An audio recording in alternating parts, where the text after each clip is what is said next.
Daniel Logan Laidlaw was born on the 26th of July 1875 in Little Swinton, being one of 3 boys to Robert and Margaret Laidlaw. Little is known about Daniel's early life. However, he got his education at Berwick-upon-Tweed National Schools and later at Lesbury's Church of England School, becoming a miller's apprentice at Lesbury Mill around about the same time. However, it was with his re-enlistment into the 7th Battalion King's Own Scottish Borderers at the outbreak of the First World War where Laidlaw would make his mark on history, leading him to be dubbed the Piper of Loos. The Battle of Loos itself was famous for being the first war where Britain used chlorine gas, only for the wind to blow it back into their faces. The Battle of Loos was the most deadly battle for Scots across the whole of the First World War. Of the 30,000 Scottish soldiers at Loos, over 7,000 were killed. Almost every town and village in Scotland was affected by the losses at Loos. So it was no wonder the 7th Battalion King's Own Scottish Borderers were terrified and hiding in the trenches as they watched their fellow countrymen be gunned down by German machine guns.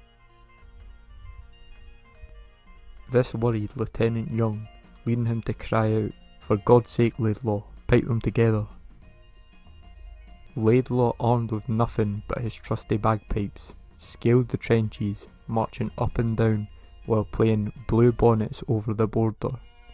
Even after being wounded by shrapnel, Laidlaw remained unfazed, piping until he physically couldn't move.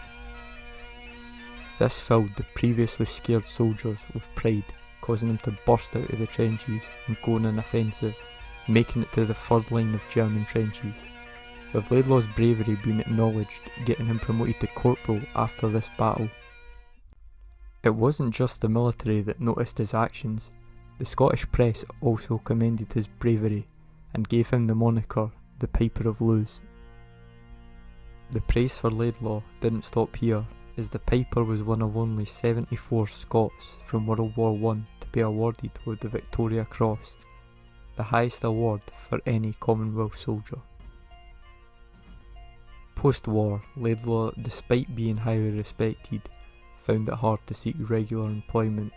However, he did feature in 2 films, The Guns of Loos and Forgotten Men. Laidlaw sadly passed away on the 2nd of June in 1950 at Shoresden near Berwick-upon-Tweed, being buried in St Cuthbert's Churchyard in Norham, Northumberland. Laidlaw's grandson donated his granddad's Victoria Cross, as well as all of his other medals, to Scotland's National War Museum in Edinburgh Castle, where they still reside to this day.